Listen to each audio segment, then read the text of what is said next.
So funny, every time I tell people from America I'm from Canada, especially on stage, immediately, how's it going there, You want a war? Or do you want to just give me a war? There's a new NBA champion, and it's a team from Toronto, Canada. This is the Prosciutto Masala podcast. Hello, everybody. Welcome to episode 15 of Prosciutto Masala. I'm joined today by a very good friend of mine and excellent contractor extraordinaire, my buddy Yi Lee. Yi, man, welcome to the show. Oh, thank you. Thank you for having me. I appreciate it. Yeah, man, thanks for being a part. I know we wanted to set this up for a while, so I'm glad we could finally make it happen. No time in the present, man. Let's do it. That's it. I feel like me and you always have like freaking hours and hours of content that we discuss on like job sites and stuff.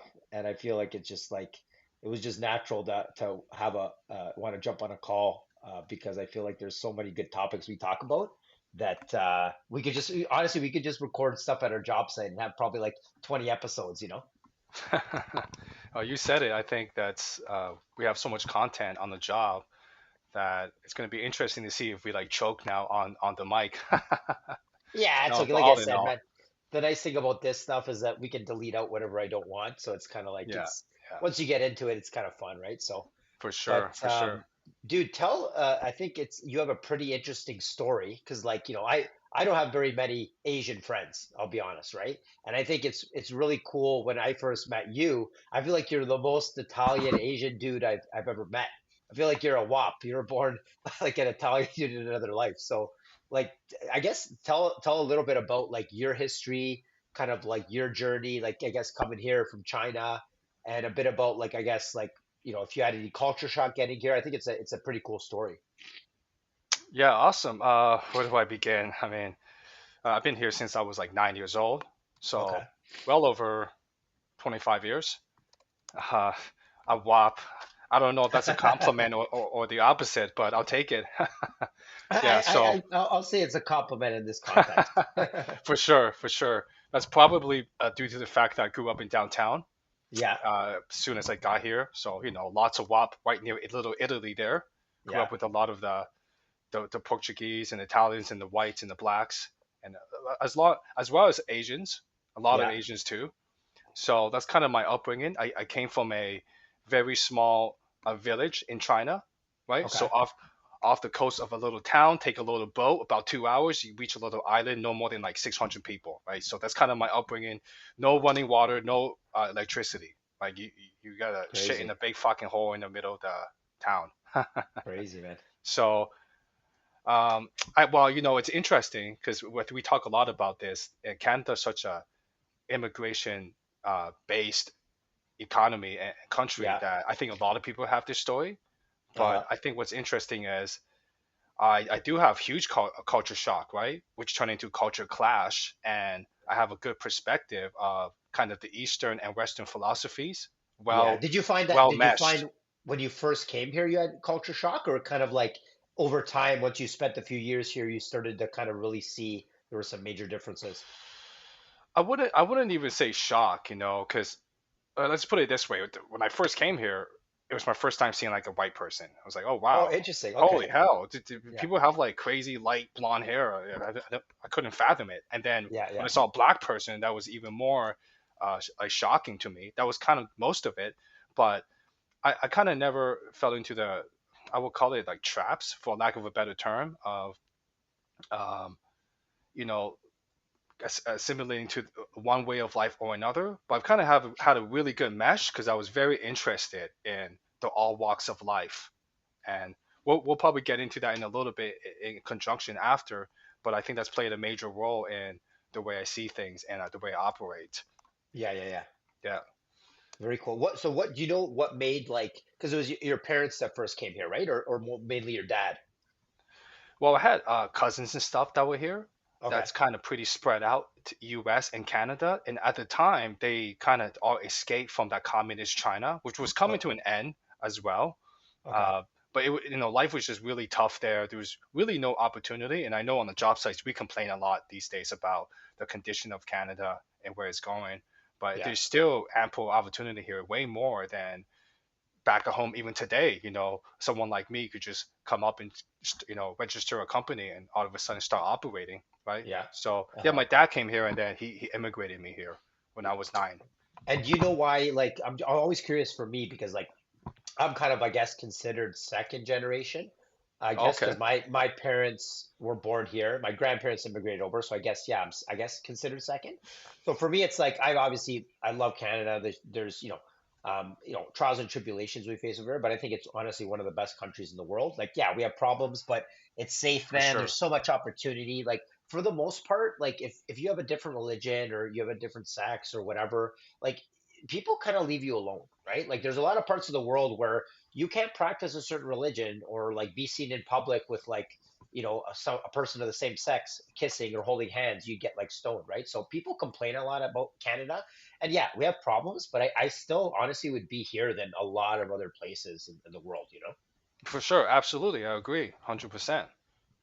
Right? So I'm always curious, like for you guys, do you know like what made your dad come here versus go to the States? Was it mostly like just kind of a safety thing or opportunity or kind of a combination?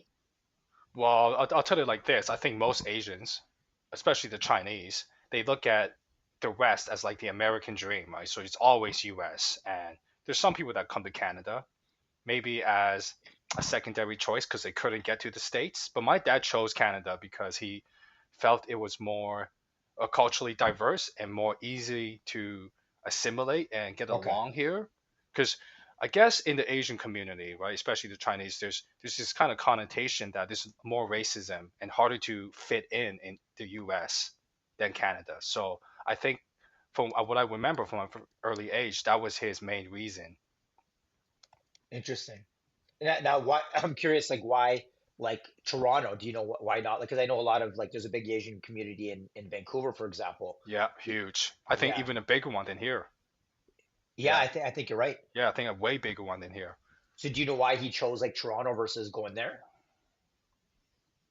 Probably just out of picking like the most metropolitan city, I believe, Okay, from the way I sense it.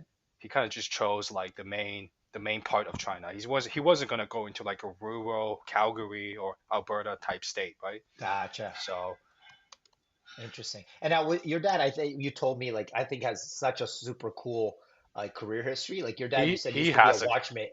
oh yeah, he has a crazy story, Yeah, and you said he we'll, used to we'll be a try to. watchmaker, right? For sure, yes, yeah.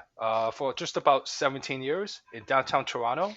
So Wow, that was pretty impressive in itself to have a store that stayed open for that long in on Bloor Street. 100%. Like if Yeah. you go on Bloor Street, stores close down every 6 months because you just can't afford it. Yeah. So Now, do you know if he learned that skill here, or he kind of knew that back in China and kind of decided, hey, let's open a watch business here? he learned that back home. Oh, cool. It was something. See, this is an interesting story because he was self-taught. No one taught him how to watch make. It was born out of necessity and pure necessity because he had no skills, right? And Yeah. back then, there was a very low level of education unless you come from money. It was very, very hard to go anything beyond grade 6. Like grade Hmm. 7 and 8, you got to start paying for it. That's like how it works Yeah. back home. Okay. So he was doing hard labor at that point, like construction in China, in flip flops and all that, carrying boulders and stones and bricks. Yeah. You just imagine, right? Like Yeah. Yeah. very, very typical. And someone had mentioned you should learn a skill, otherwise you'll be doomed to do this forever.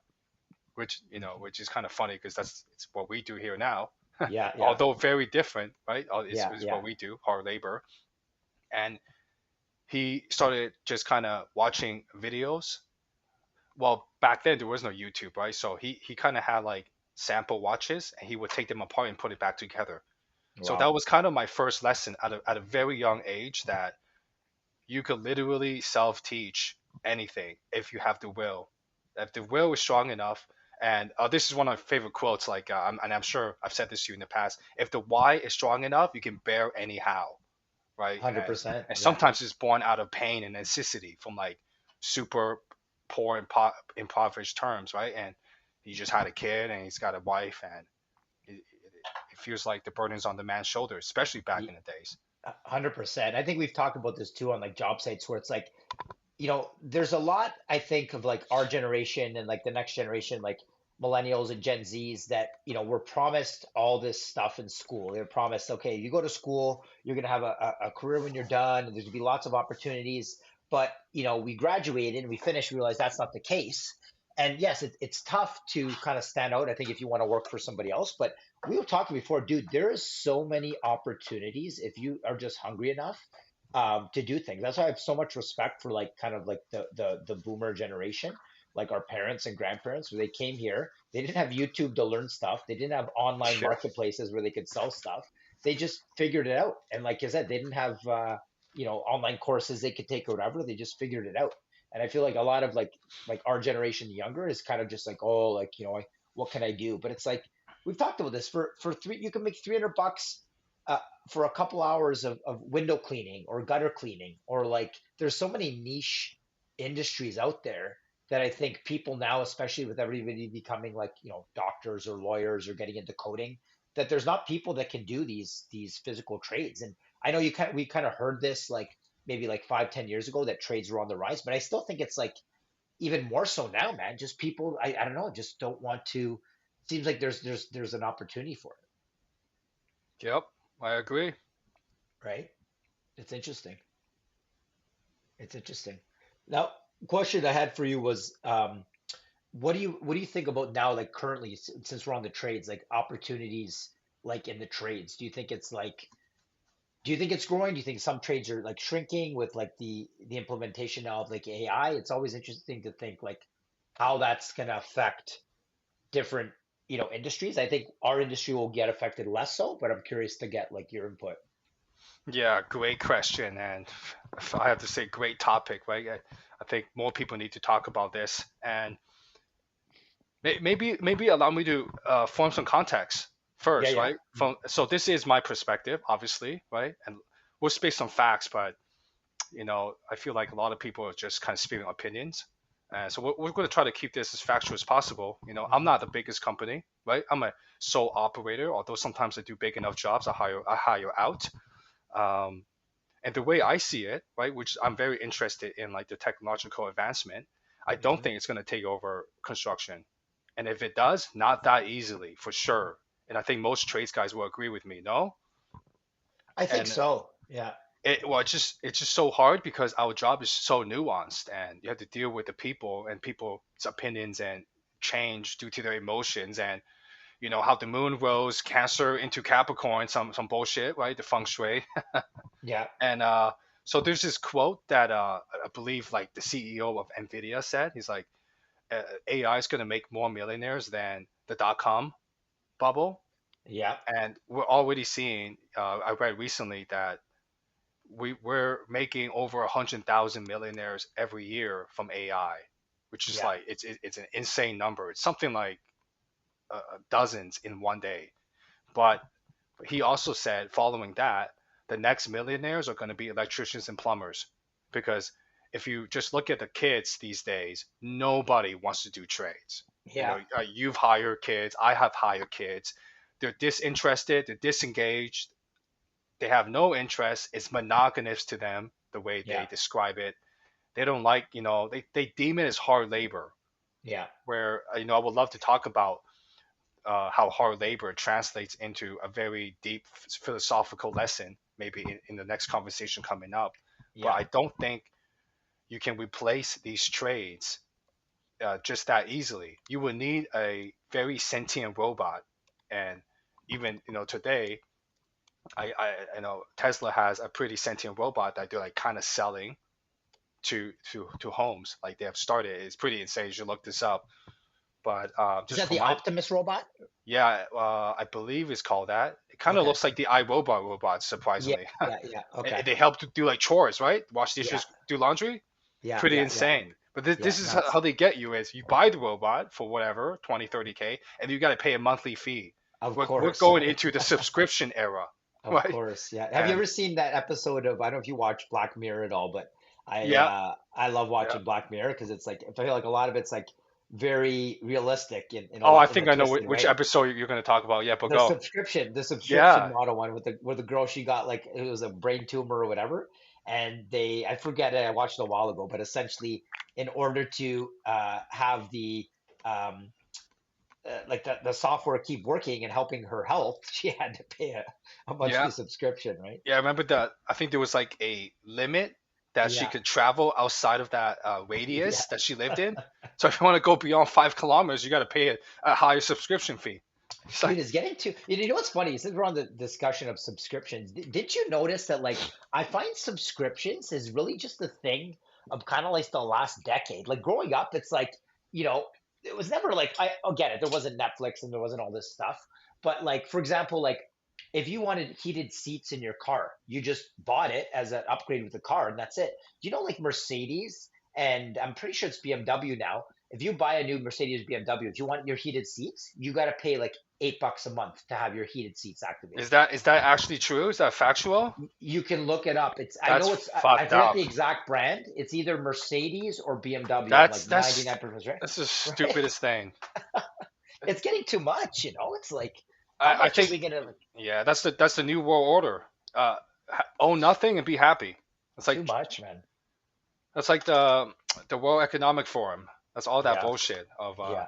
everything's going to be a subscription model. Like I'm still kind of, I guess, archaic. I refuse to pay any subscriptions, like YouTube, even Spotify. I have none. I have none of them. Not even You, Netflix. you know what? I find you got to be careful because it's almost like the boiling frog analogy. If you're not careful, you add one, Exactly. you add another, you add another, and it's like $100 a month, and you have all these subscriptions. And it's so funny. A lot of these people that have like, I know a friends and family that have like dozens and dozens of subscriptions. They'll be paying like a couple $100 a month for subscriptions, but they're, they're complaining that they don't, they're not where they want to be financially in life. Well, fucking cut out all the subscriptions then. What do you want? Yeah, that is true. Yeah, you're Right? right. It's BMW. They're charging $18 a month There you go. Just looked it up. in Yeah. some countries, Yeah. and they swapped over to like a software as a service, which is bullshit. It's just Yeah. another SaaS. Yeah. I think it's gonna backfire, man. I think people are gonna get so fed up of it, and it's like, listen, like, okay, I'll get not no heated seats, and then I'll just add them myself aftermarket, right? Like, because I think it's a little bit of like, price gouging. Like, I get it, you want to make your company stock go up, and you got to find ways to bring in revenue, but like some stuff is just gouging, That's huge gouging. I right? and you know what's scary is with the EVs, which is this is one of the main reasons I don't like them is it's too AI incorporated. Like you probably couldn't even do anything aftermarket with them. You know what I mean? Like I bet Maybe you you're there's right. like Yeah, computer in it that just shuts down if you try maybe. to add Yeah. stuff to it. Yeah, or I you don't know what know. they'll probably do? They'll say, "Oh, if you want, it voids your warranty if you try to add anything Exactly. aftermarket, right? Like if you buy a used car, maybe that's 5 years old and outside of warranty, no problem. But if it's a new car and you get it, they're gonna say guaranteed. Oh, it voids your warranty. You can't tamper with anything.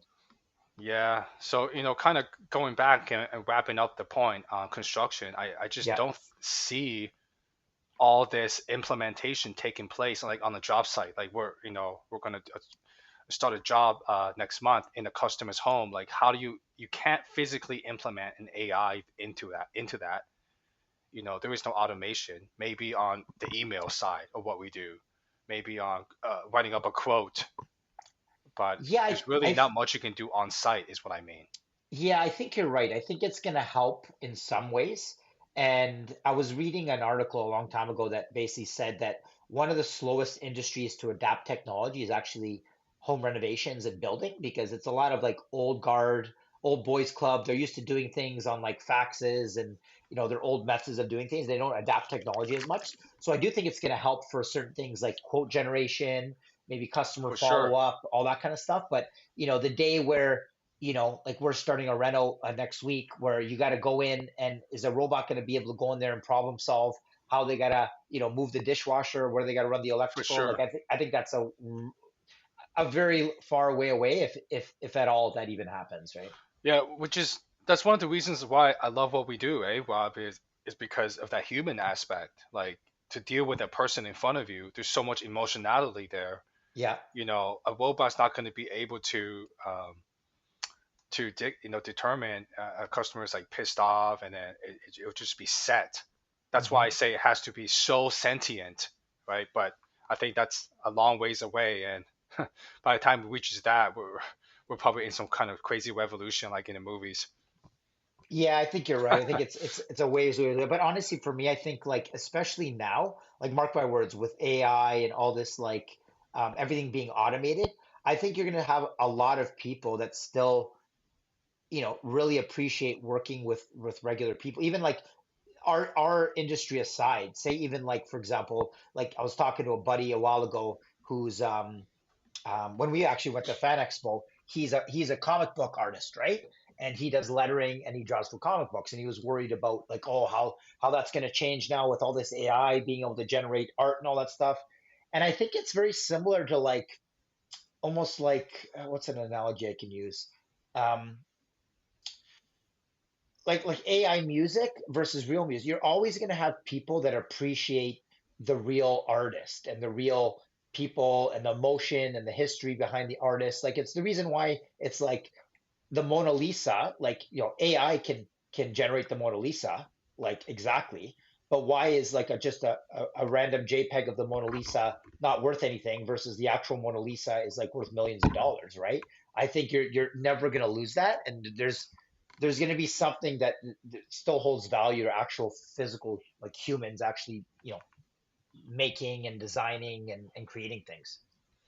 Yeah, that my opinions on that is kind of contradictory. I'm like kind of scared of it, but I think AI is gonna slowly but rapidly uh, erase artists in movies. It's kind of already has. You know what I think? And I think it's going to depend. I think it'll be like certain things that I think are going to be out the window, like graphic design. Like if you need a logo for your business, oh yeah, that's like getting destroyed. why are you going to pay somebody 400 or 500 bucks Oh, I to think design yeah. a logo when literally probably for a subscription of like $2 or $5 you can have incredible logo made. So Oh, things like incredible. that, right? Yeah, And then things like CGI in movies, like now I think you had told me about it. I looked it up. The AI Dragon Ball Z live action yeah, stuff. yeah. It's incredible, right? That's I that's think someone that's doing it for free. Imagine that had a budget. well, exactly, Oh right? fuck. Exactly. So I think stuff like that is going to change, but I think you're always going to have people that appreciate live human actors, and just like people thought radio was going to disappear completely, um, from music going digital and all that. It didn't. It's still around. It still serves a purpose. I just think you're going to see a shift. Yeah, I think it's going to be a pretty bad shift because it's unless you're extraordinary like a Picasso, you're not going to be able to compete with like a $5 monthly subscription AI art. You know what I Yeah. mean? I Yeah. don't. Oh, did you see? Yeah, here's an interesting thing. During our Fan Expo trip, so Hmm. uh, afterwards, right, everyone starts posting all their stories and stuff, and I saw that a lot of people were super angry because in like they have like this artist alley, kind of like what your buddy talks about, where they Okay. Yeah. promote all the comic book artists and people who do the comic book drawings and animations, Yeah. and most of it this year was this yeah, it was this year that we went. It was all AI art. So Oh people were like wow. mad pissed. It was like 80% plus AI art that people were trying to sell, and people Wow. didn't appreciate that at all. They're like, what the hell is the point of you trying to do this? You undermining true artistry. Yeah, but you know what I think? I think I might be wrong, and I'm not an AI expert, but I think like from my understanding now of AI, AI bases its art on like mimicking Human, something yeah, else, right? yeah, So if it says, "Oh, hey, I want you to do an art piece in this style based on this artist," right? But if you have people and humans that come up with new art styles all the time. So I think you're gonna people are gonna always value and still hold value actual physically created art and I think it's maybe it'll change its value to a certain degree, but I think having an actual like uh, picture done, I don't know exactly how, but I still think it's going to hold its value to a certain for degree because sure. right.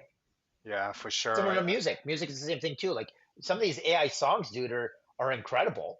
You You can't can't tell it's tell. not a real person, right? Yeah, And but we're getting to that shifting point, eh? Where yeah, you can't tell like the AI videos and art now it's online. nuts. It's not, my brother was showing me something yesterday. Apparently, so there's an add-on to ChatGPT you can buy called, I think it's called Sora. Have you heard of this? Yeah, yeah, yeah. And you can That's like make everywhere. videos. So dude, it's he was You can't showing me tell. videos. He was showing me videos. He's like it basically takes a video of his face to learn his like how his skeleton looks and how his facial features are. And then it asks for his voice to say a couple words. And then he'll just type in, "Hey, make a video of me riding a giraffe down my street." Dude, he showed me this video and it's like you if you look super closely, you can kind of tell, but it's hard, man. It's hard to tell. Yeah, it's kind of scary, but also very exciting to me because Yeah, with it comes massive opportunities. But yeah, with yeah. any massive opportunity, it's going to erase something else, right? Yeah. So, and You know what that's my thing is like it's here. It's the genie is not going back in the bottle. It's here to stay. You might as well learn it and for sure. learn how to utilize it, then complain about it and be like, "Oh, this is ruining my career." Yeah, maybe it is ruining somebody's job or it's going to make somebody, reposition themselves into another occupation, but it's happening. You got to learn you got to learn it. It's not going away. So instead of crying about it, learn how to use it to your advantage, Yeah, for sure, for sure. right? I agree. Yeah, it's interesting stuff, man. So back on the topic of construction, I'm curious for you, what has been like some of the main struggles you found in the last kind of decade or so, like growing a contracting business in kind of the GTA? Okay, so yeah, that's an interesting question because I don't think enough people talk about this, but Hmm. everyone kind of complains about it. That's Yeah, kind of the gist I get. yeah. And I think the major problem is there is well, there's a lot of people doing it that are coming from foreign countries, so Hmm. we're getting undercut like we're fucking getting undercut hard Hmm. across the board, and the value's dropping and the price is dropping, Hmm. right? Which kind of also brings a lot of value to guys who really want to do this professionally and do a really good job and have high Hmm. level of standards and expectations. I think that's one issue, right?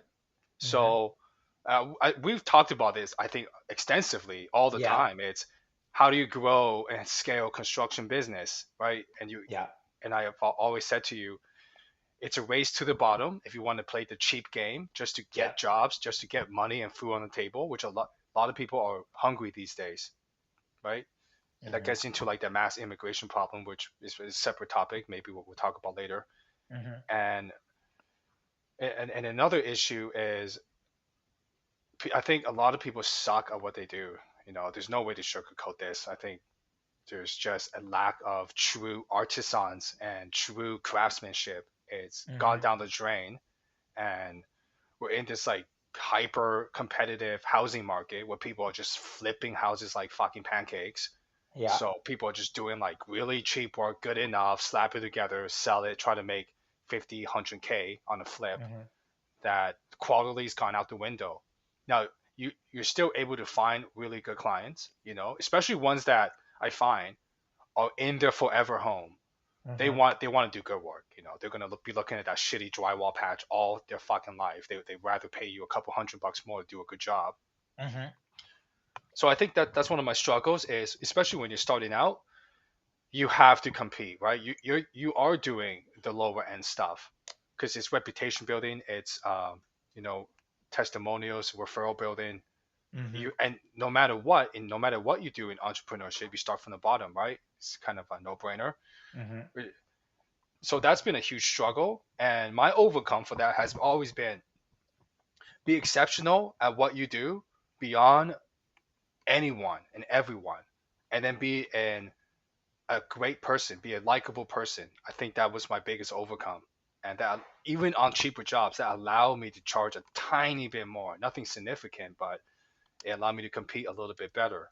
And then, well, please, I want to kind of ask you this because I forget if I have, but there is a like in terms of getting skilled guys and helpers, it is Hmm. near impossible across the board. Everyone I talk to, even guys that are very high end in custom home buildings, Hmm. uh, that my ex boss, and guys that I used to work for, there's no way of solving that problem. And if a guy can do it himself, he usually goes out on his own anyways, eventually. So Hmm. Yeah, I think. everyone's a YouTuber, everyone's a fucking TikToker now. So Yeah, I think that. there's no workers. Yeah, I think that you made some good points. I think for me, and we've talked about this before too, is that, I any YouTube or business video you watch, everybody's always talking about, oh, you got to scale your business, you got to grow, you got to get this and more Oh, of it. I hate And it. and it's like, Absolutely. and for a while, like I'll be honest, I thought like, okay, I got to always think about how do I grow? How do I hire more people, take on more jobs? Same. But then It's a but lot then of I pressure. started yeah, but then I started thinking about it, and I had some people that were in my life that have a lot bigger companies than me, and I saw kind of them at that trajectory. And one gentleman, for example, is a cabinet maker, and he's got a big cabinet making company. I think he's got like 20 or 30 people that work for him, and they make quite a bit of money. But it's like when you look at the net profits at the end of it, it's like you're paying out a lot, you have so much extra stress, and is it like is it really worth it, right? So for me, like, and maybe this is the wrong answer, I don't know, I just think for me, where I'm at right now in my life, maybe later down the road I'll change my mind. But right now I kind of like, you know think that the best way to kind of be like, for me, fulfilled and not go crazy and have a good quality business and scale is kind of what we talked about, where you're getting, you take your time to get very good quality customers, you do great quality work, and then you just take on less and less customers for higher and higher price points. And like, we're kind of already starting to see that, where between me and you, we get a lot of referrals from other contractors or other customers, and it's like, and I think that's how we beat those guys that are coming in and lowballing everything, because that's the one blessing in disguise. Yeah, there's people that, what, if they're going to go for those lowball people, so be it. They get burned once or twice, and then they're like, shit, you know what? We want to pay for some, maybe very good quality guys that are tried, tested, and true, that have a good reputation, and will pay a bit more, right? So for me, I think that's where I kind of want to be, because yeah, if you just start trying to hire all these other guys, nobody's going to be as motivated in the business as you are, because you have interest invested in making a profit, versus a lot of like laborers are just there for their 8 hour day and that's it, right? So that's kind of how I see it. And again, maybe I'll change in the future, but right now I kind of just, I think kind of that's the way I want to scale for the foreseeable future. Yeah, 100%. And I think I've asked you this question before, how we scale, right?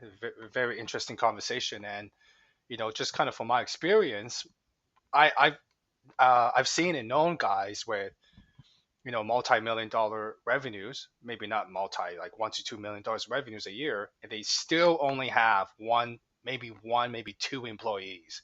So they're not doing higher frequency and quantity of jobs. They're just doing bigger jobs, right? Yeah, Where each job is like 400K. You do three of those, you're cracking $1 million gross, right? Now absolutely. your take home is not that, but that's kind of where you're at. And I think a lot of people think that's unfathomable, but it's easier to achieve than you think. And Yeah. it's like you said, you just got to get those standards up. You got to take care of the people.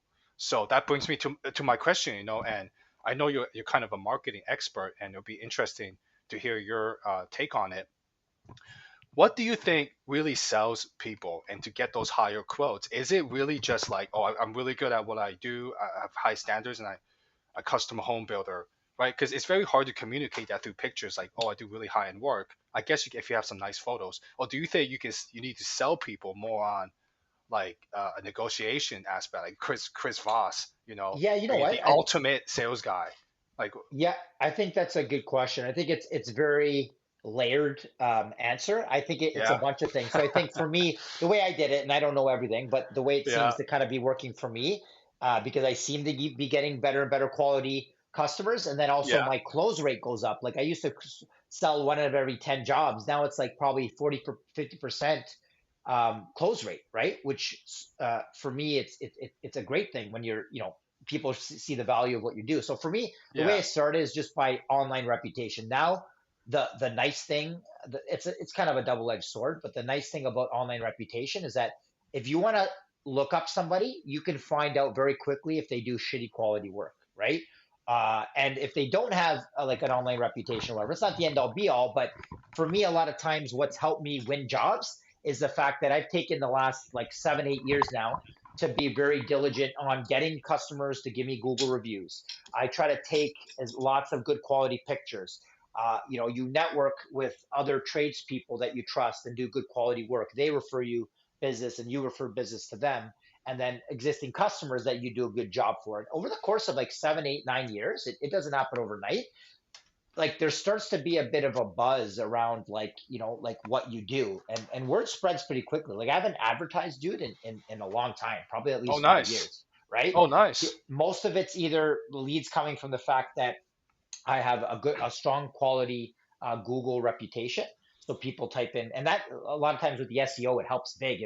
If somebody's type in like even just contractor Mississauga, because my Google reviews are so high, it bumps up my It goes business, up. right?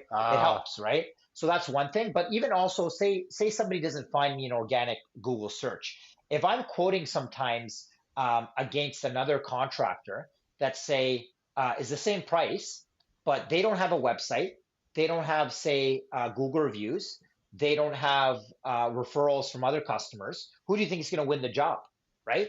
So a yeah. lot of times it's almost like a kind of like an icing on the cake where it's various different touch points that help convince the customer to kind of go with you. And I find a lot of times too, the nice thing with that is that, what what's the word I'm looking for? I kind of lean on that for winning the job. I say to customers like, listen, I'm not going to be your cheapest contractor. I told them kind of right away because I want to get the idea, especially when I'm pre-qualifying somebody, if they want like the cheapest of the cheap. I had one customer said to me a little while back, they're like, oh well, I'm getting multiple quotes.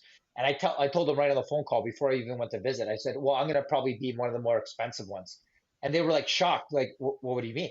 I go, yeah, if you want somebody with no WSIB, no insurance, no website, no reviews, um, and you want to, take a chance on them and they're half my price, then that's fine. But I'm not that. I go, I have the reviews I have, we have the reputation we have, and you're able to, it's kind of like a Chris Voss tactic in a way, but it's legitimate. It's not like it's like a false tactic, but it's a way to win jobs. And I find people, if you can have a strong online reputation, for me, that's really helped me win good quality work and good quality customers. Yep, 100%. And I Yeah. think what your website does a good job at, and in your presence online is, I think people trust you more if you have like testimonials, right? Than just someone that just there giving a quote. It If helps, you're, yeah, it it's almost helps. like a A lot safety of it net too. to them. You know what too? Like I just like I kind of because I have a sales background, right? Like I think I worked in advertising for 5, 6 years as a sales rep, and I just love Okay. working with people. That's why kind of I think I get along well with you. You're pretty good well with people, but I also work well with Ron because Ron basically he just doesn't like working with dealing with customers. He's like, you deal with the customers, I just do the work, and that's it. So A he's super. lot of trades guys are like that. Yeah, Would you right. say that? A lot of trades guys A are hundred like they're percent, not hundred really percent. personable and they don't know how And to dude, talk to I'll people. be honest, and I think I've said this before. You, my knowledge of home renovations and construction is decent, but it's not maybe to your level or to Ron's level. There's a lot that I can humble myself and say there's a lot I still need to learn. But That's I a good think where I trait. where I That's a strong excel, trait. yeah, I can admit my weaknesses, but I'm always trying to get better, right? But where I excel is I think I can go into a home and I can relayed what that kind of rough tradesperson wants to say in a clear communicative way, and the customers I find trust me. So I find a lot of guys like they don't realize, like, listen, looks aren't everything, but if you show up to a customer's house in a rusted out van and like your pants are hanging down to your ankles and you're kind of like not really talking clear and concise to them, people, I heard a saying of my grandfather used to say years ago when he was alive. He goes, people um, don't, it was something to the extent of people don't hire you because of your price, they hire you because of you. They want to work with you, 100%. right? There's 100 people that do the same 100%. thing. So if they trust and they like you, and I've had multiple people tell me before, they're like, "Hey, man, like you're a bit more expensive than other people, but like I really get a good feeling from you. I get a good vibe from you, Yep. and Yep. I want to work with you, right?" And I think that's so much that that's one thing that a lot of tradespeople don't get. They just come across as rough and they come across as shady, and they It's don't too communicate rough. properly. Yeah, and if it's honestly, man, like I think part of the reason I just get jobs is because I communicate. Even little things like, okay, if I go see a quote and I haven't gotten back to them usually within a couple of days, I leave a reminder for myself to say, hey, follow up with that customer. I'll say, hey, Mr. and Mrs. Customer, haven't forgotten about you. I just it's just been a busy week, but I'll have the quote to you by this date. Dude, so nobody does that. So many guys, like even my tradespeople, like I'm waiting for a quote from one of my plumbers for one of these rentals that we're doing with Ron. And dude, it's been 2 weeks and he still hasn't gotten back to me. Yeah, it's And brutal, imagine man. if you were the customer direct. People don't do that. You can't wait 2 weeks to get back to people, right? They're going to go elsewhere. So I find Yeah. even just like communicating, even if you are busy and you can't get back to somebody right away, just let them know. Say, hey, haven't forgotten about you. You're on my radar. I'm going to get back to you. I'm just a bit busy, but rather than just not saying anything. And I think a lot of trades guys, that's their biggest flaw is that they don't communicate and they're just kind of disorganized. They just focus on their trade and they don't focus on kind of communication with the customer, right? Yeah, unfortunately, that is a a big trait that follows suit with a lot of trades guys. We have that stigma of the trades. You either finish school, you finish concrete, or you do a bunch of drugs, alcoholics, bunch of ex-wives, right? We have that stigma, Yeah. and yeah, fortunately, it seems like both me and you skip that. And I wanted to make this point because maybe this is a good way for people that are listening to view it. Is you have to think that a customer is about to spend like $50,000, right? Especially in Hmm. today's day and age, it's getting Yeah. harder and harder to pull that kind of money out and drop it on somebody. So, you know, what makes you, what's going to differentiate you from everyone else that is going to garner this person's trust and to Hmm. confide in you? And, but please, I want you to uh, interrupt me, intervene in if you disagree. But I think personally, most people buy from me because they like the person I am, and One and then thousand percent. because 1,000%. it's very hard to show the level of work, and but in the process of doing the job, I make it very engaging for people, and I bring them in, and I bring a sense of excitement back to the trades. Like, oh, look at this amazing cut. This is what we're Hmm. doing here. We're not Hmm. fucking just slapping this together, right?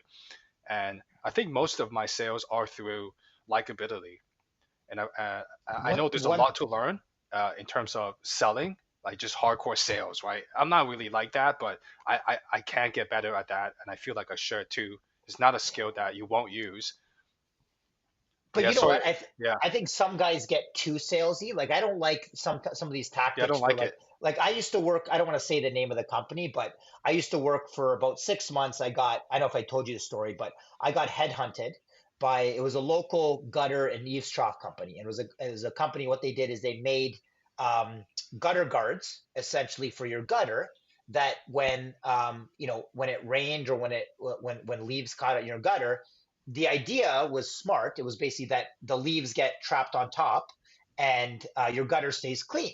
So in theory, it's a great idea. But long story short, I ended up leaving this company because they had so many problems. Because essentially, what would happen is that the leaves would stick to the top of this filter of the Yeah, gutter and yeah, then block any water. And customers would call me like they'd send me videos of like a waterfalls waterfall. Yeah. flying off the side of their house. And Oh yeah.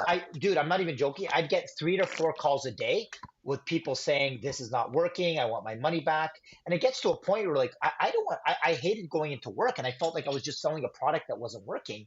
And they were all about, and every morning we had a sales meeting and they're like, oh, this is the objection you should face. And this is what you should do. And this is, if you should make sure that when you go in there, make sure to say, hey, are we ready to sign right now? And like high pressure sales tactics. Yeah. And I hate I that crap, man. I believe for me, the best sales tactic, and I don't even call it a tactic, it's just the best form of sales should just be good quality work and being yourself. If you're a good person and you could do good quality People work, can the sense that. jobs, the job's Yeah. going to sell itself. And that's one thing I really respect about you is that you do good quality work. I find whenever I'm on a job site with you, you're always like in a good mood, you're happy, you're having fun, you're enjoying it. A lot of guys will be on site, they're like miserable and just like pissed off. And it's like customers can see that when you enjoy what you do. And then at the end of the day, like it's like, you just, you clean up your tools, you put them aside. But yeah, so many of these companies and online courses teach like how to be like, sales tactics and how to do high pressure sales. And I just don't like it. It seems so slimy and gimmicky. You know what I mean? Yeah. It's not kind of borderline just scamming people, because Yeah, like I don't like it. It just like it's an because old school, I think, way of doing things. And it's like, I understand if yeah, you got to do that when your product doesn't work, because it's like, okay, you got to try to high pressure sales.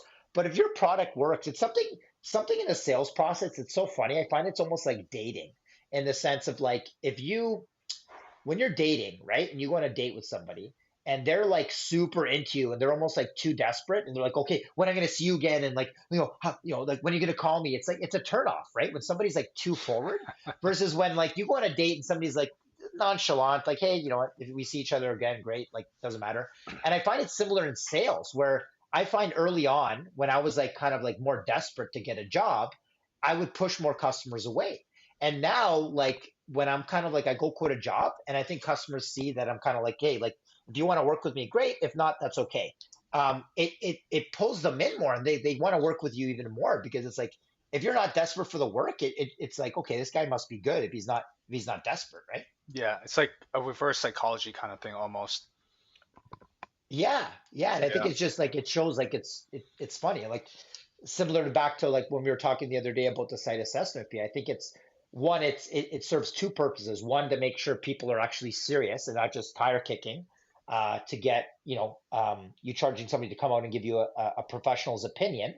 If you're going to spend 100 grand or even 15, 20 grand on a bathroom rental, and you're not willing to spend 150 bucks on a site assessment, I'm sorry, you're not the customer for me, right? You're not serious, right? And then it also puts in the mind of the customer like, oh crap, this guy's charging 150 bucks and the other contractors are just going to come out no problem. Yeah. This must mean they're good and this must mean they're really busy, right? So Yeah, it, and it kind of does two things. essentially still free. It's just you're getting reimbursed as soon as the job starts, right? So it's not Yeah, like again, it's yeah, not much. You're exactly. just covering your gas and your time. I find it's a great way. We've talked about this to kind of really separate the people that are serious from the people that are not. And like a lot of times I find too, like say they get like five or six quotes and nobody else has charged a site assessment fee. It's just a mental thing. It's like, oh shit, I already spent 150 bucks with Handy Bros. We might as well just go with them because we're gonna get that 150 bucks towards the job anyways, right? Yeah. Hey, how do you feel about the super quick? I think Yeah, yeah. this might have been in that book, Never Split the Difference, but I can't remember. But there was Good like a book. negotiating tactic about never reveal your number, never be the first to reveal your number. Like always hold your number for as long as possible, and even get the customer to say it first, because oftentimes they might say a bigger number than you or something like that. How do you feel about that? Yeah, you know what? I think there's a time and place for stuff like that. I think that's a great book. I learned a lot from that book. I gotta This is reread more it. like hardcore negotiations. Like you're in the midst of Yeah, it, right? Like back and forth, back and forth. I think you gotta be careful too, because like again, I think, I from the bottom of my heart, I just want to do good quality work for people at a fair price because I Yeah. know if somebody's happy with the work and they paid a fair price, they're gonna refer so many other people to me rather than feeling like, oh crap, this guy kind of gouged me, right? So I think it's nice to kind of like, I always ask a customer's budget whenever a lead comes on my website. I have a field that says, what's your budget? And some people put zero because they just don't know what a renovation costs. But Oh, some people really? will put like, yeah, some people just don't know, right? Because they've Would never you? done maybe. Yeah. Would you ever ask that in person or over the phone, or is it I would. usually just I always ask it because really? somebody could always say to me, "Oh, I'm not sure," and then that's Yeah. okay. I haven't learned anything new. But sometimes they tell you right away. If like it'll tell you a couple things. So if ask somebody their budget, say it's a bathroom lead, and they say, "Oh, 5 grand," I'm gonna say, "Listen, I'm sorry, Yeah. we wouldn't be able to help you for that money." I'm like, "We could probably do some painting for you, maybe replace some of the flooring, but if you're looking to do a full bathroom gut for 5 grand, unfortunately, we can't just help you." So right then and there, I haven't wasted any time going to the customer's house, driving out, putting a quote together to discover that they don't even have a realistic budget, right? But then on the other side of it, sometimes they say like a budget like, oh, 30 grand. And it's like, okay, great. That's a very healthy number we can work with. No problem. We can do a lot for that. Right. So it doesn't hurt to ask. Some people just don't know. They're like, oh, I'm not sure what, I've never done a major bathroom rental, so I don't know what it's supposed to cost.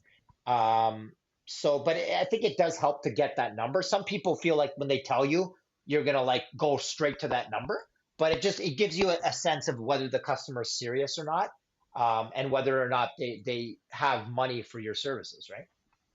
Yeah, that's a really good point. And to bring it back to the last point we talked about, so it seems like from the way I see it, we both focus a lot on like customer relations, and Hmm.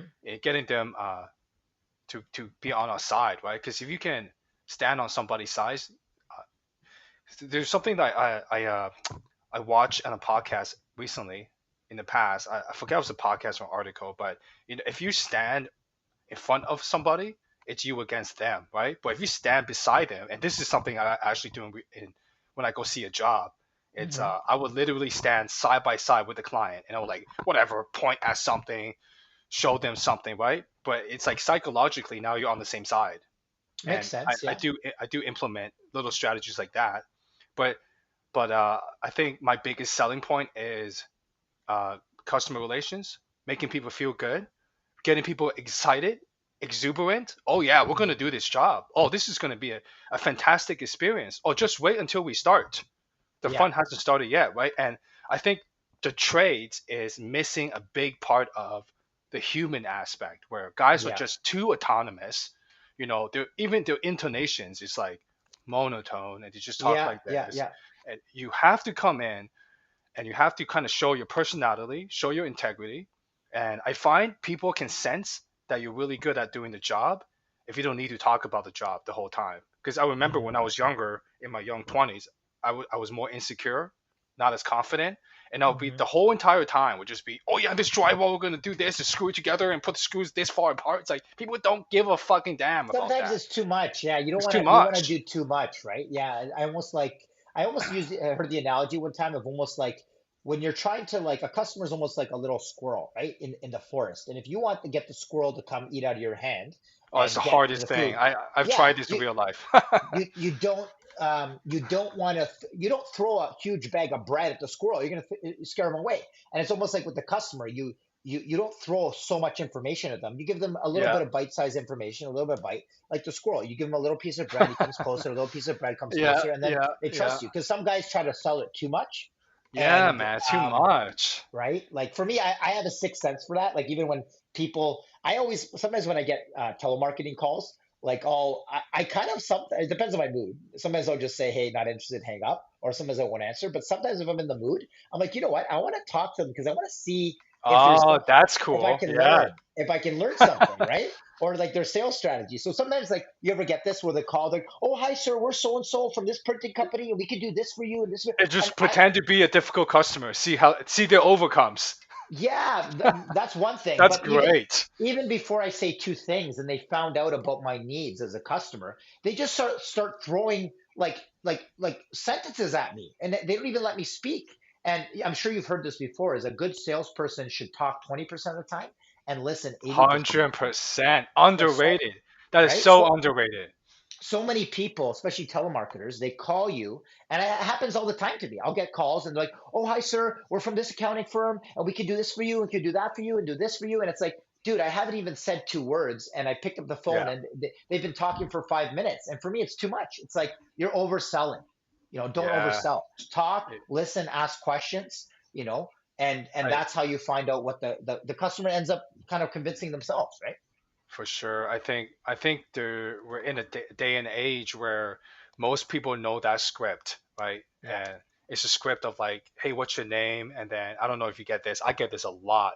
So people ask me for my name so they can use your name at the end of every sentence because they've been taught that if you use someone's name, it's like you build a connection faster or whatever, right? Yeah. So they'd be like, hey, what's your name? Yi. Okay.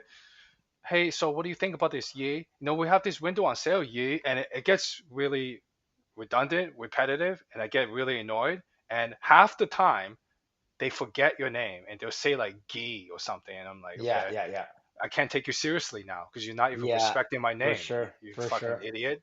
Yeah, yeah, It's, and I think the best way to sell is to not follow that script, is to be genuine and have your own personalized script in how you deal with people.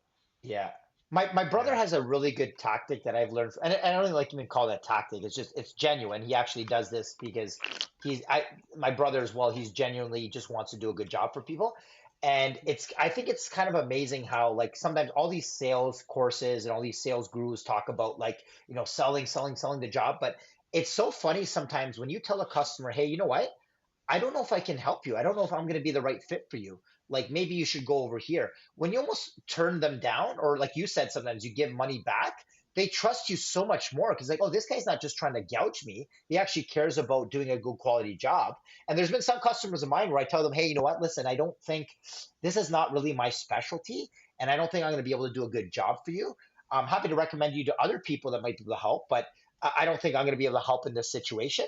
And dude, maybe 6 months or a year later, they come back because they just remember that conversation and you've built trust, not like you're just trying to sell them something for the sake of just making a quick buck, right? Yeah, for sure. Yeah.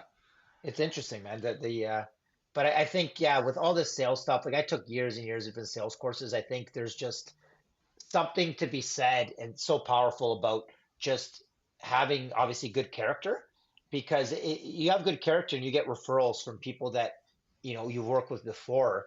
It kind of the job just sells itself, right? Yeah, yeah. Yeah. So it's interesting, man. But yeah, I think yeah, so definitely some of the trials and tribulations you mentioned, I think are big. I've been pretty good. Like one of my big things was competing with lowballers, but I've learned over the years how to like not compete with them. And there's a book I just finished reading not too long ago. It's pretty good. It's called Blue Ocean Strategy. It's a highly recommended marketing book. I recommend it. And basically, the whole book basically just goes into these different analogies of how these super successful companies um, didn't compete. Like people always say, oh, you got to look at what your competition is doing. But this book basically goes into all these different brands like Apple and um, there's like dozen of other brands it mentions how it just separated themselves like by leaps and bounds from their competitors by just doing something totally different. And then you set yourself apart. And then it's like, you know, people are working with you just because you're so different and you do such like, incredible work. Yeah, I think presence play a big part. Presence. So, people enjoy because construction gets pretty boring, right? But if you have Yeah.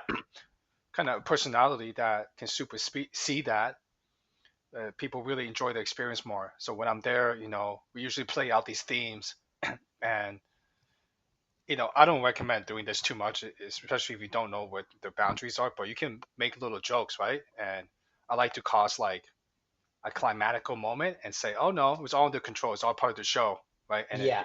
and it almost like spikes a person's worry, and it's Yeah. like, "Oh, you're just kidding? Oh, you got me good. Damn you, right?" Yeah. But Yeah. all the while, the entire time, it's under control. Now, if you're fucking up all the time, I don't recommend using that You gotta approach. pick and But choose, right? you You gotta gotta, pick and and it choose. depends Yeah. on the customer, right? Like Oh, for I, I sure, have for I sure. have a buddy of mine, Jacques. You might be listening to this podcast. I did an episode with him actually one time, and he, I love him to death, Jacques, if you're listening. But he would basically sometimes screw up a lot with a customer, and then at the end of the job, he'd be like, "Oh well, if I don't see you again, it's a good thing." And it's just, Oh yeah, that's I not know good. it That's not sounds good. it Those, sounds those funny, lines sound bad. Yeah, it's right? like, But oh in shit. a situation like that where there's been 5 or 6 issues with the job, it makes it Yeah. sound like Oh you're no, running no. away, right? So you got to Yeah, pick and I've choose. had that experience where I used to joke a lot more, and it doesn't work if you also fuck up on the job, because now the joke doesn't work because you're actually fucking up. For Right? sure, Yeah. exactly, right? So you got to pick and choose. So I'm curious, have you ever had, I'm sure you have tons, but without naming any customer names, is there any like customer stories that were just so ridiculous that you just like you couldn't believe you were going through it kind of thing? And You know what? Surprisingly, I've had really, really good customers and really good people that I've worked with. good. Some jobs were difficult, but I've always gotten through it. I don't think I really had any like crazy stories I can think of the back of my head. That's to good be though. honest with you. Yeah. That's pretty good. What's one thing you would say now, like being in business quite a while, you would wish like customers knew, like about like contracting, like to help the job go a lot smoother. Like for example, for me, I kind of wish some customers, I don't think they look at themselves and they don't realize that like sometimes when they're being like, if a job just from the consultation starts off difficult, like most contractors like have a sixth sense that like they're going to be either now, okay, this person's being difficult just from the consultation, so I'm either going to price this really high, so if I get it, it's worth the aggravation, or they're just going to turn it down. So one thing for me, I wish customers like knew a bit more on like how to like kind of deal with different and I know it's tough, right? But one story, for example, is I think I told you the stories where I had a customer one time, it was a referral from another customer, and this customer referred his sister, and he goes, "Hey, like if you don't mind going to look at my sister's bathroom, she's a little bit of difficult to deal with, but I really like your guys' work, and I'd appreciate if you went by." So I said, "No problem, I'll go look at it." Right. So we get there, and first off, she's a lawyer. So a lot of my trades, I don't know if your trades are like that too, but whenever you say, "Oh, the customer's a lawyer," they get nervous because it's kind of like if a lawyer wants to screw you over, they know how to Oh screw you yeah. over, right? So a They lot of yeah my they guys, already know how. Yeah. a lot of my guys are kind of hesitant. So that was one.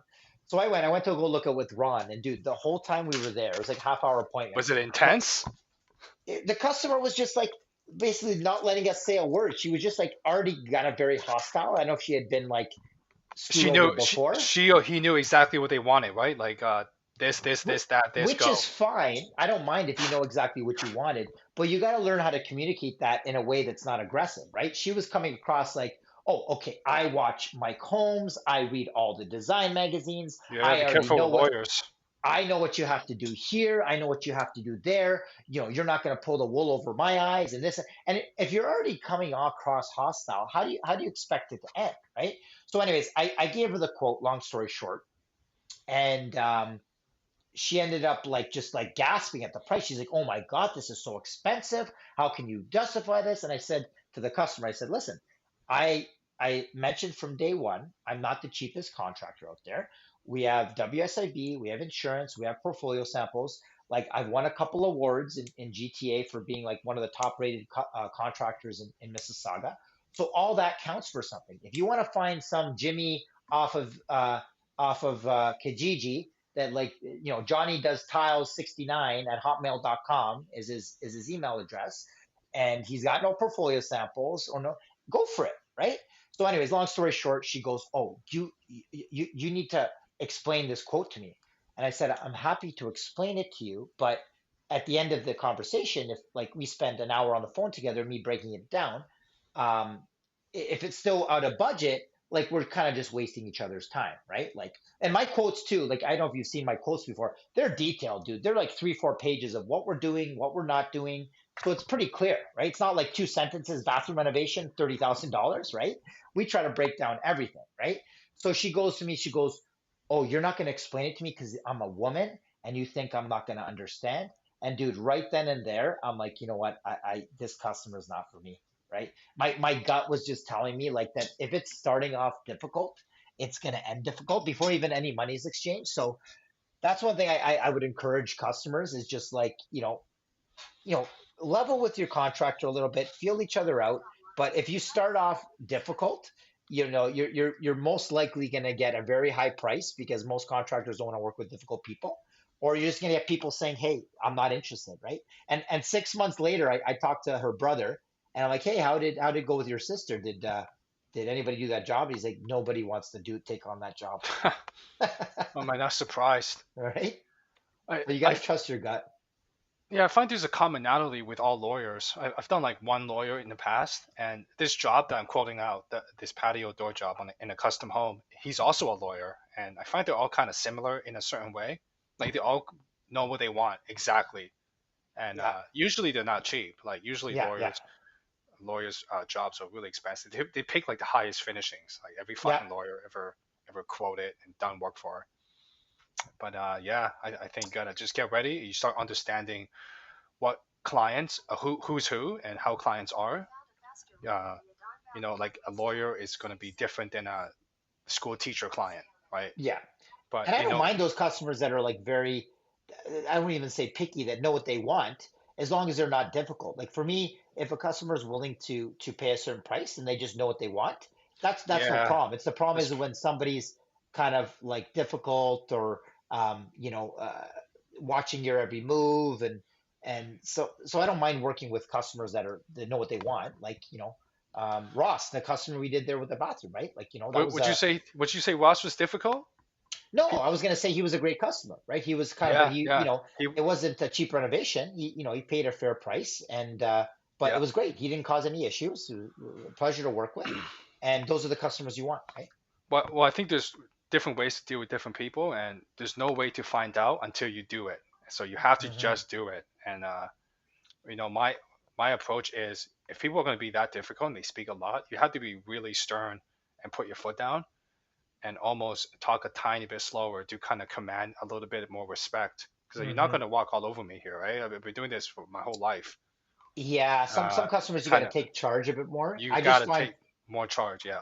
I just find with some jobs, like if I go to the consultation or I talk on the phone, and you got to trust your gut. Sometimes you can't even explain it, but if you are getting a bad spider sense, like your spider sense is tingling, and you're like, this doesn't feel right, I realize you just got to walk away, because all the jobs when I went against my gut, and my gut's like, don't take this job, and I took it, I always You regretted it. regretted it. Yeah, Always. always, always. Yeah.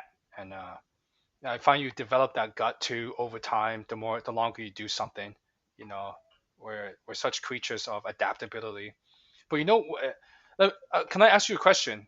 For Because sure. we talk about how to deal with customers, right? And wh- how would you suggest for customers to deal with contractors, and how what's a good idea and playbook for a customer to find a good contractor, so and to also trust them, because I find a lot of people struggle in finding the right person for them, and they hire the wrong person, they get fucked over, they get Hmm. charged twice, they got to find Hmm. somebody else to do the work again, right? Yeah, And I think that's a great question. I think the main thing, I think customers can do their research. Like, look, it's not the end all be all, because like Ron, for example, is a great contractor, but he doesn't have no website, he doesn't have no Instagram, all that stuff, no sounds gurus. like my buddy.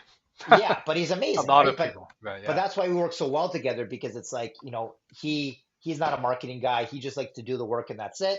And he gets all his business from referrals, right? So it's not the end all be all, but if somebody has a good online reputation, that helps you sometimes win the job, right? Over somebody that maybe is the same price that doesn't, right? A lot of times, like I said, I get the job if I'm priced the same, but I have better online reviews or better portfolio or better testimonials from other people. It just helps, right? So that's one thing customers I think can do, is like do their research.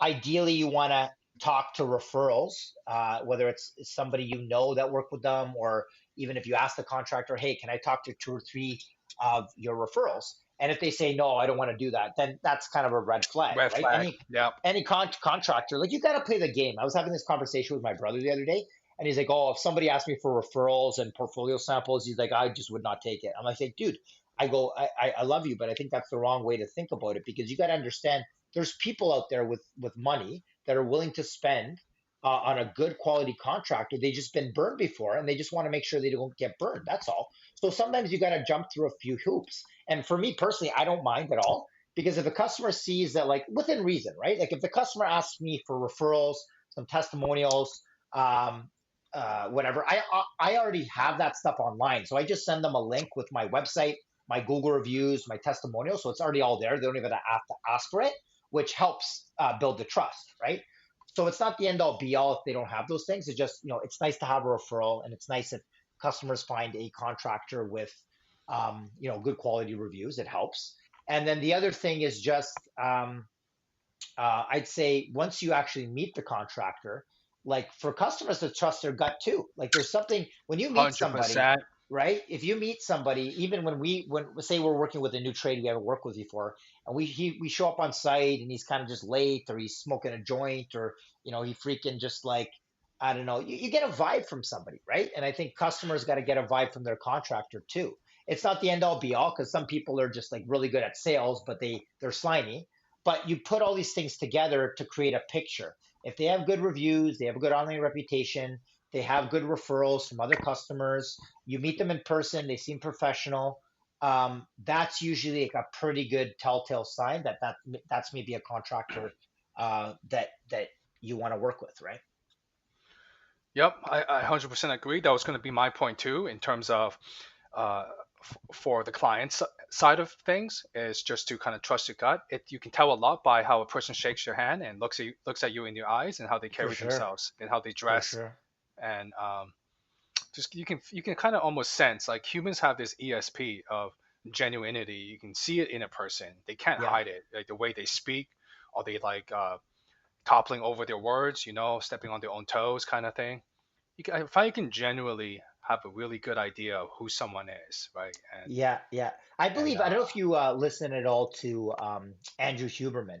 I forget if I told you about Andrew Andrew Huberman. Huberman, yeah, I think I Yeah. have a few quotes from the guy. Yeah. Yeah, so smart guy. He has a really good podcast where he interviews. He's a neuroscientist and he interviews a lot of smart people, mostly in the science community, but kind of in business and different things. And he had this one podcast where he was talking about energy, right? And I'm not too big into like energy and mumbo jumbo and stuff like that, but it was an interesting story he told.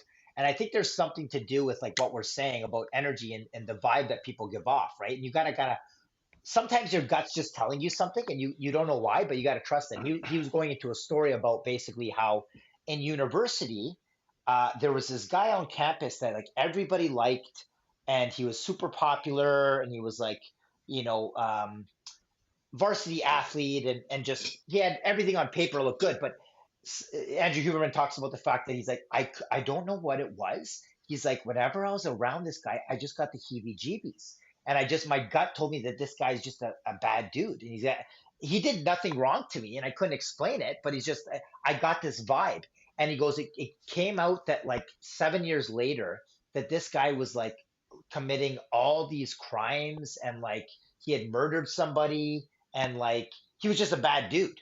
And he's like, Jesus. he's like, I look back and he's like, you know what? Like, I call me crazy, but it was almost like the energy that this guy was giving off was just like negative, right? And You I think can't there's hide it. something, yeah, I think there's something there. Like, I don't think, it's 100% you can like this stuff you can maybe prove and study, but I do believe like you got to trust your gut sometimes. And people, when you meet people, whether it's customers meeting contractors or contractors meeting customers, if your gut is telling you something about the person's energy, you kind of just got to trust it, man. For sure. Hey, Rob, I Yeah. do have to go, but I do want No to problem, finish brother. off in a couple, in 1 to 2 minutes here on that note. Yeah, yeah. So You have anything else you wanna add? yeah, yeah. So just trying to collect my thoughts here. Yeah, yeah. Yeah. So me myself included, for an Asian, for a Chinese person, I'm not too like on the heebie-jeebie energy stuff. Hmm. It gets a little too much. I kind of live in reality. I find because us guys in construction, we're rooted in reality, Hmm. and yeah, it's definitely important to set a tone for people, but this also serves as an advantage. If you understand that, then you can connect with people better by presenting yourself in a more positively charged way, right? And Hmm. energy is infectious, and people can now see you for who you are, which also goes back to another point. And I'm not sure if you read How to Win Friends and Influence People, right? Which I think is Great like book. a fucking Great book. business Bible. Like, if you haven't Timeless. read this Timeless book, book. you're 50 plus years behind. Like, you need to read this book, right? And they talk Timeless about book. Yeah, yeah. you have to be this certain way when you speak to people, but it has to be genuine. You can't fake it, because people will catch on, right? So Yes. so this is something that I've been kind of practicing, and I see it in the way you speak to people too. So clearly you applied it to some degree, that if you can truly be genuine and you can truly be positively charged and a good person at heart and have high integrity, that will sell 1,000 times over than you telling somebody I do level 5 finish on my drywall or something. Yeah, You know what yeah, I mean? yeah. Like, you can only say that so many times. Oh, my Yeah, framing's so good. You're framing one wall, bro. Like, calm yeah. down.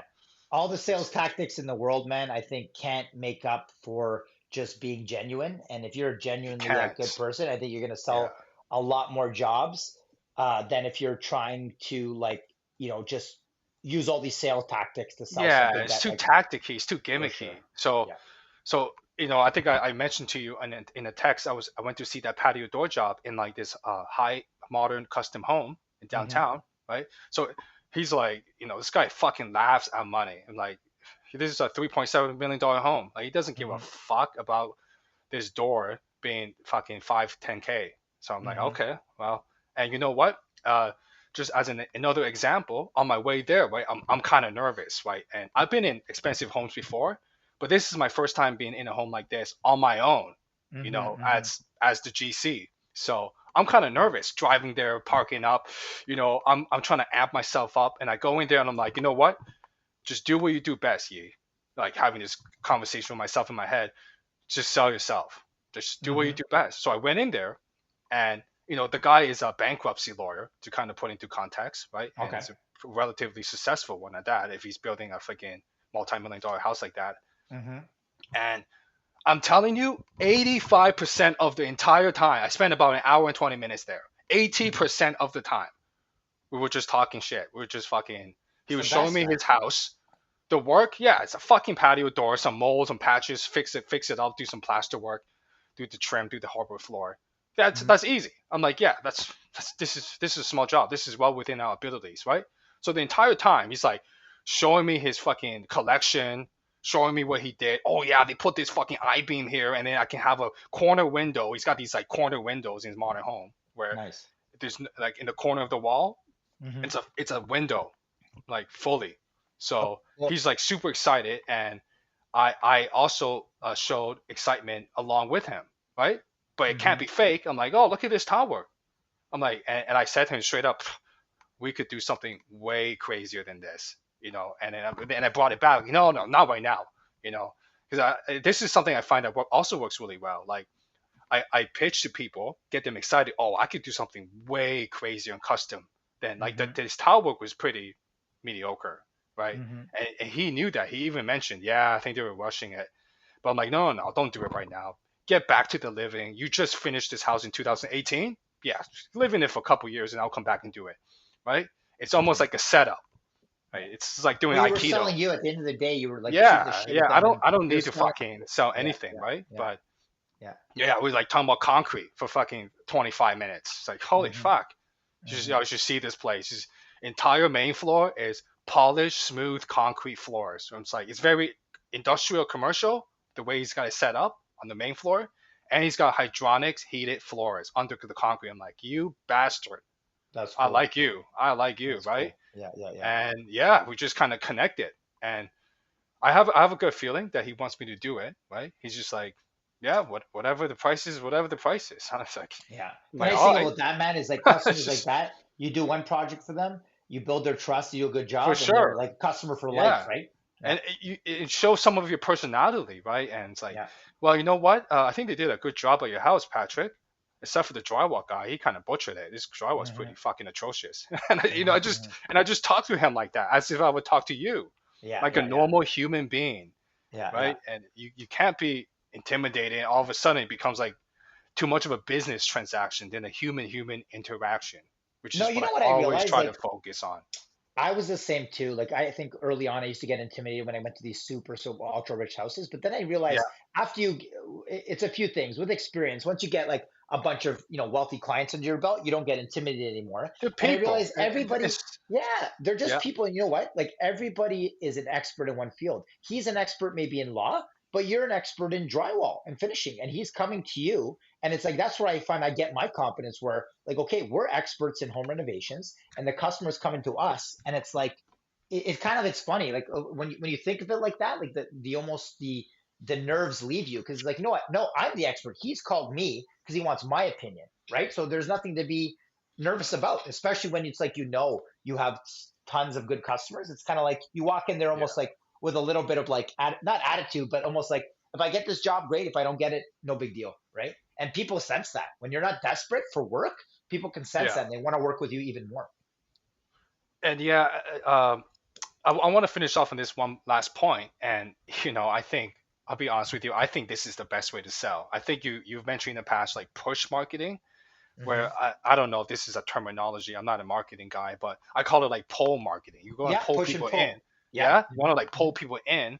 Yeah. So uh, I'll be honest with you. There's not much to research. It's a fucking patio door, some drywall. You know, Yeah. there's not much market research. But what I do is I research a little bit on like what the fuck's bankruptcy law? The fuck does that mean, right?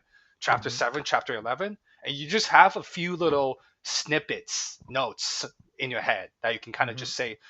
So I'm not really an expert. What the hell is bankruptcy law? You take an interest in them, and I swear to you, people will take an interest right back into you. Yeah, people like talking about themselves, right? So if you can even Oh, they just love show a it. little bit of interest, like sometimes I'm sure you've had this before too, and we'll start to wrap it up because I know you got to go. But sometimes it's funny, like I'll my next door neighbor needed some work done, right? Like a few houses down, and but we just I ended up getting the job because um we were sort of talking about Star Wars, and we both bonded over Star Wars, and we're just like we went on like a whole we talked like 10 minutes about the job and like half an hour about Star Wars, right? So if you can relate to people and they Oh, like you, man, like I said at the 100%. beginning of the conversation, people will want to do business with you because of you, right? Yeah.